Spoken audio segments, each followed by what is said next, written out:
Question 4. Was suffrage essential to improve the lives of women? Our goals. We'll learn about some of the important challenges women faced during the Gilded Age and how they tried to solve them. We'll consider key topics such as love and dating, access to birth control, women in the workplace, and especially the right to vote. We'll understand the history of the suffrage movement and how the 19th Amendment was finally ratified. Our big idea. Women had one of their greatest successes in 1920 when the 19th Amendment was ratified, guaranteeing them the right to vote. Women at this time had less success in their efforts to win workplace equality and access to birth control. Let's get started with our introduction. The story of American women can be told as a series of bursts of activity and reform, and the Progressive Era is one such time. Many of the most active progressive reformers were women, and many of the issues that progressives addressed related directly to the needs and interests of women. Mostly white, middle-class women, many had received a college education and felt obliged to put it to use. About half of these women never married, choosing independence instead. For women who did not attend college, life was much different. Many single, middle-class women took jobs in the new cities. Clerical jobs opened as typewriters became indispensable to the modern corporation. The telephone service required switchboard operators, and the new department stores required sales positions. For others, life was less glamorous. Wives of immigrants often took extra tenants, called boarders, into their already crowded tenement homes. By providing food and laundry service at a fee, they generated necessary extra income for their families. Many did domestic work for the middle class to supplement income. Of all the changes these women progressives achieved, perhaps none was greater than the right to vote. Long denied to them, women had been fighting for suffrage for over 100 years, and the final passage of the 19th Amendment in 1920 was the crowning jewel of their work. But did women have to win the right to vote in order to make a difference? Was suffrage essential to improve the lives of women? Victorian values.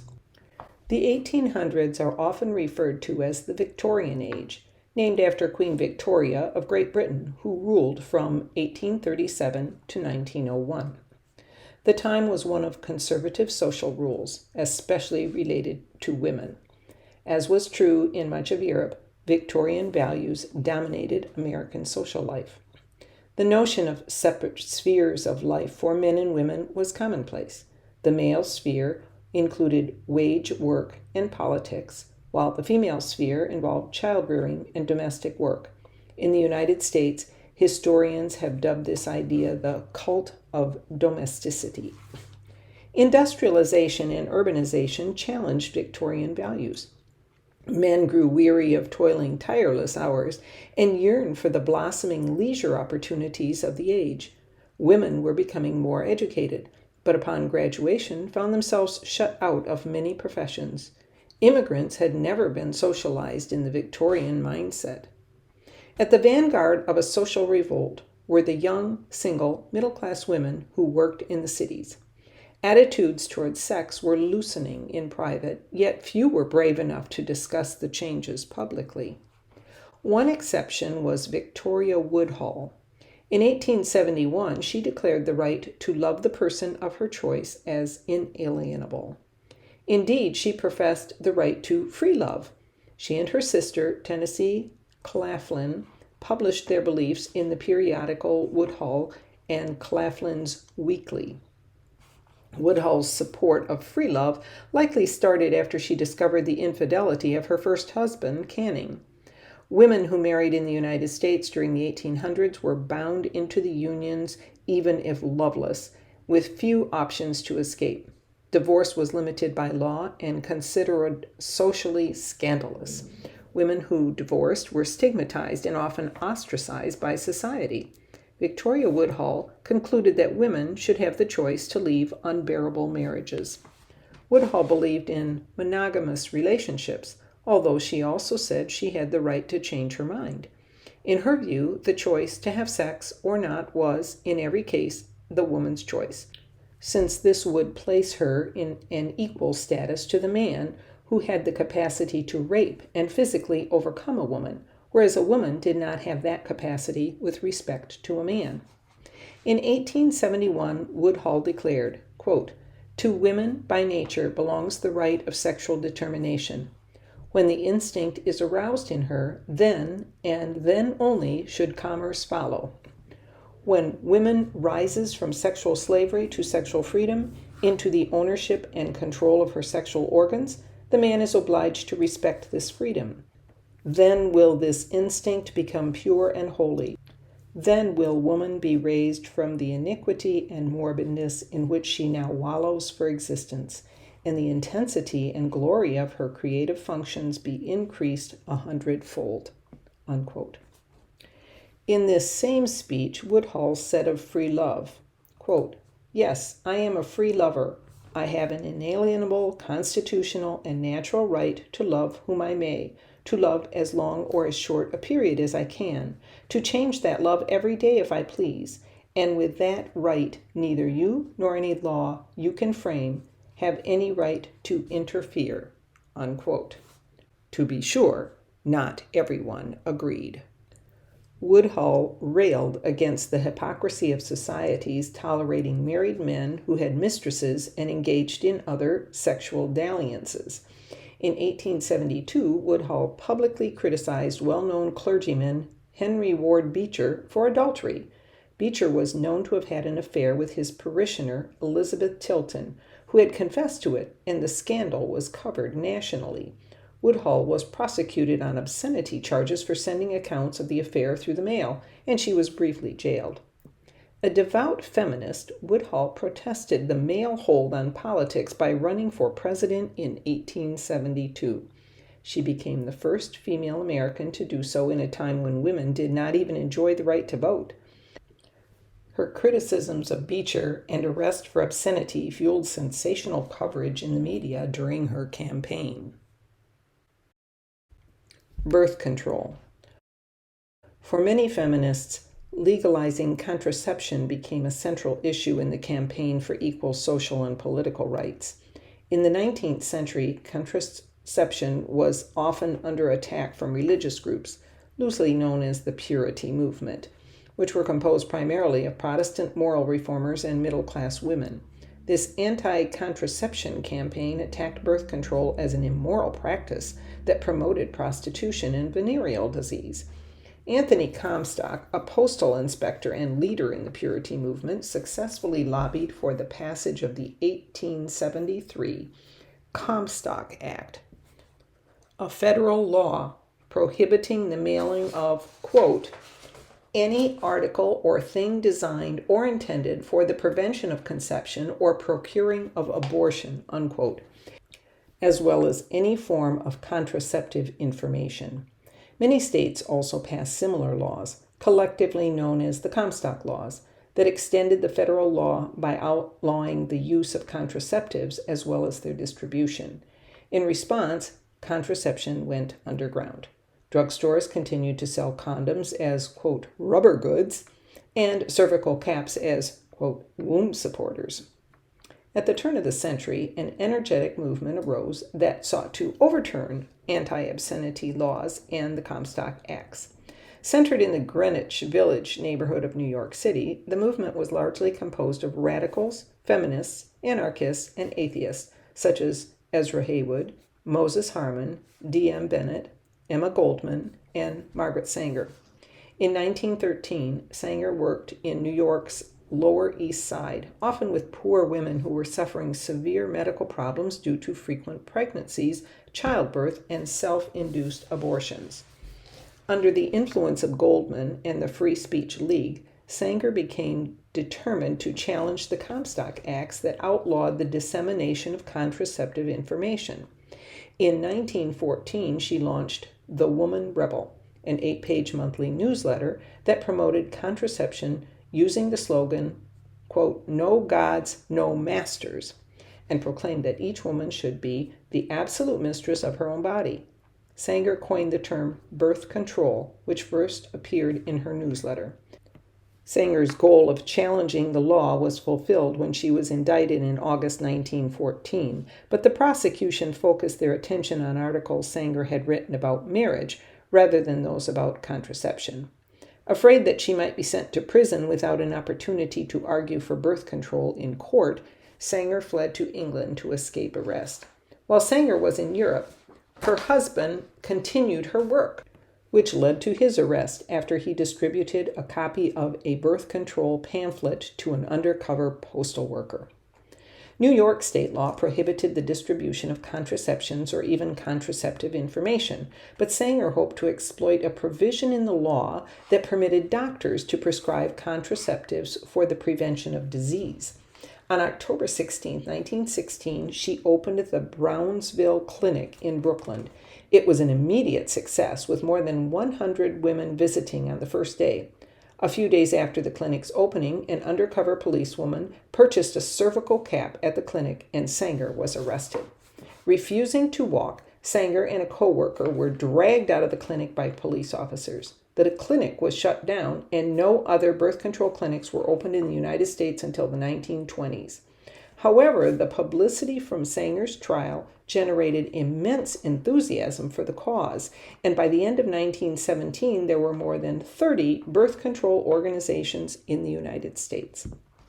In the aftermath of Sanger's trial, the birth control movement began to grow from its radical working-class roots into a campaign backed by society women and liberal professionals. Sanger and her fellow advocates toned down their radical rhetoric and emphasized the socioeconomic benefits of birth control, a policy that led to increasing acceptance by mainstream Americans. Media coverage increased, and several silent motion pictures produced in the 1910s featured birth control as a theme. Sanger's organization grew, changed names, and has developed over time into Planned Parenthood, a nationwide chain of clinics that provide contraceptive education, women's health services, as well as abortions. The birth control movement received an unexpected political boost during World War I, as hundreds of soldiers were diagnosed with syphilis or gonorrhea while overseas. The military undertook an extensive education campaign, focusing on abstinence, but also offering some contraceptive guidance. Previously, the military did not distribute condoms or even endorse their use, making the United States the only military force in World War I that did not supply condoms to its troops. When American soldiers were in Europe, they found rubber condoms readily available, and when they returned to America, they continued to use condoms as their preferred method of birth control. The military's anti-venereal disease campaign marked a major turning point for the movement. It was the first time a government institution had engaged in a sustained public discussion of sexual matters.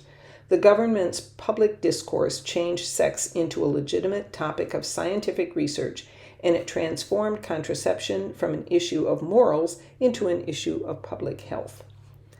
Although Sanger and supporters of birth control were unsuccessful in the early 1900s, their efforts moved the issue forward and made it possible for women's rights advocates in the 1960s and 1970s to make birth control, especially birth control pills, a legal and acceptable part of American life. Muller versus Oregon. In 1909, the Supreme Court decided an important case regarding women in the workplace. The state of Oregon had passed a law limiting the number of hours women were allowed to work outside the home. Legislators at the time believed that women needed to be protected, especially women who were at an age where they might be having and raising young children. Kurt Miller, the owner of a laundry business, was put on trial for violating the Oregon law and convicted of making his female employee work more than 10 hours in a single day. Muller was fined $10, but appealed his case all the way to the Supreme Court. In the case Muller versus Oregon, the Supreme Court found that Oregon's limit on the working hours of women was constitutional under the 14th Amendment, as it was justified by the strong state interest in protecting women's health. The central question of the Muller case was whether women's freedom to negotiate a contract with an employer should be equal to a man's. In 1908, gender discrimination was commonplace. The Oregon law was not designed to hurt women, but in the thinking at that time, to protect them. And the Supreme Court decided that the government could enact labor laws that were intended to nurture women's welfare for the benefit of all. People did not violate a woman's right to make contracts. The case included a few quotes that shed light on societal attitudes about gender roles at the turn of the century. The court wrote, "Woman has always been dependent upon man, and in the struggle for subsistence, she is not an equal competitor with her brother," unquote. And perhaps more importantly, the case showed that Americans still valued women primarily because of their role as mothers. The court wrote, quote, "Her physical structure and a proper discharge of her maternal functions, having in view not merely her own health but the well-being of the race, justify legislation to protect her from the greed as well as the passion of man. The limitations which this statute places upon her contractual powers, upon her right to agree with her employer as to the time she shall labor, are not imposed solely for her benefit, but also for the benefit of all," unquote. The case divided feminists at the time. Groups like the National Consumer League, which included noted feminists Florence Kelley and Josephine Goldmark, supported the law because it limited working hours for women. However, many equal rights feminists opposed the ruling since it allowed laws based on stereotyped gender roles that restricted women's rights and financial independence. While it provided protection from long hours to white women, it did not extend to women of color, food processors, agricultural workers, and women who worked in white-collar jobs. Although later laws have eroded the Mueller decision, women still are not guaranteed equal protection under the Constitution. Suffrage. Women's suffrage in the United States was established over the course of several decades, first in various states and localities, sometimes on a limited basis, and then nationally in 1920. The demand for women's suffrage began to gather strength in the 1840s, emerging from the broader movement for women's rights. In 1948, the Seneca Falls Convention, the first women's rights convention, passed a resolution in favor of women's suffrage, despite opposition from some of its organizers who believed the idea was too extreme. By the time of the first National Women's Rights Convention in 1850, however, gaining suffrage was becoming an increasingly important aspect of the movement's activities. At the conclusion of the Civil War in 1865, women activists were optimistic about the possibility that they would gain suffrage along with the newly freed African Americans. However, activists such as Frederick Douglass and Henry Blackwell argued successfully that the 1860s was the time of the black male. They feared that linking women's suffrage to African American suffrage would doom passage of the 15th Amendment. Although the leading feminists of the time argued otherwise, the Civil War resulted only in universal male suffrage, a step in the right direction to be sure, but still half of all Americans remained outside the political process. The first national suffrage organizations were established in 1869 after the disappointment of the 15th Amendment.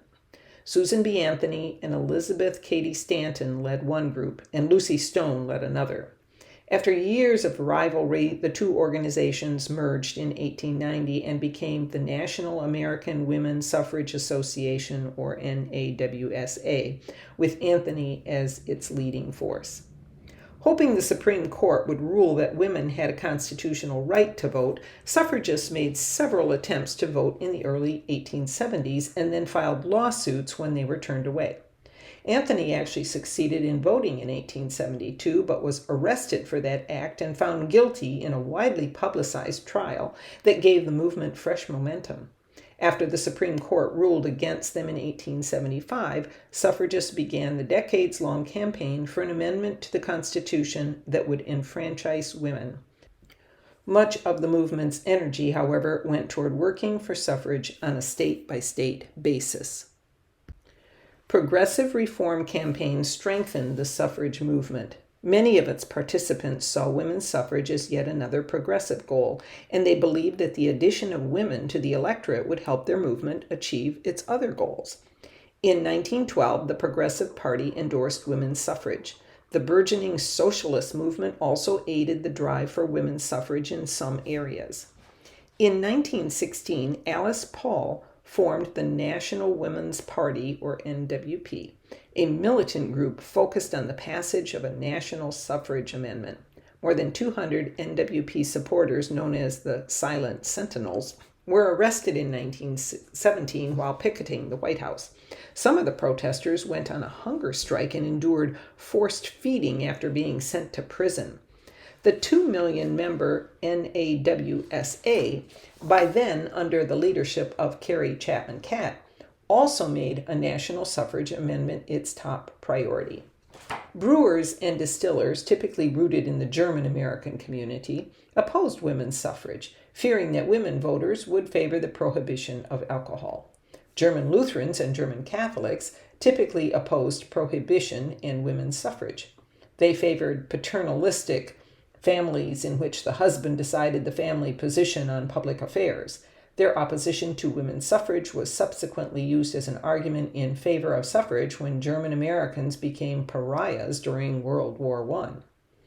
Some other businesses, such as Southern cotton mills, opposed suffrage because they feared that women voters would support the drive to eliminate child labor. Political machines, such as Tammany Hall in New York City, opposed it because they feared that the addition of female voters would dilute the control they had established over groups of male voters. Anti-suffrage forces, initially called the Remonstrants, organized as early as 1870 when the Women's Anti-Suffrage Association of Washington was formed. Widely known as the Antis, they eventually created organizations in some 20 states. In 1911, the National Association Opposed to Women's Suffrage was created. It claimed 350,000 members and opposed women's suffrage, feminism, and socialism. It argued that women's suffrage, quote, would reduce the special protections and routes of influence available to women, destroy the family, and increase the number of socialist-leaning voters, unquote. Many upper-class women opposed suffrage for women. They had personal access to powerful politicians and feared that having the right to vote themselves would mean surrendering their influence. Most often, the antis believed that politics was dirty and that women's involvement would surrender the moral high ground that women claimed, and that partisanship would disrupt local club work for civic betterment. Despite opposition, the movement for universal suffrage gained ground, especially in the West. Because states manage elections, individual states began passing laws granting women the right to vote. Many Western states, which had recently been settled, were still in the process of establishing traditions. Pioneer women who struggled along the trails west and labored under the sun alongside their husbands, brothers, fathers, and sons to tame the soil of the prairie were in no mood to take a back seat to them politically. Eastern states with hundreds of years of traditional gender divisions were less eager to adopt reformist laws. Paul, Catt, and the advocates for suffrage were persistent, however, and after a hard-fought series of votes in Congress and in state legislatures, the 19th Amendment became part of the Constitution in 1920. It reads, quote, "The right of the citizens of the United States to vote shall not be denied or abridged by the United States or by any state on account of sex." Unquote. When the Founding Fathers were drafting the Declaration of Independence, Abigail Adams wrote to her husband urging them to, quote, "remember the ladies" in their new government. Unfortunately, the Founding Fathers did not, and it took another 144 years and the work of countless women to guarantee both genders the right to vote. Conclusion.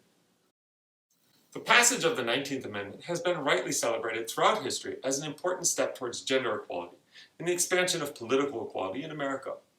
In a land where all men are created equal, it was a chance to finally include women in that idea. But suffrage did not radically change the lives of women. The same jobs were available, and the same jobs were closed to women.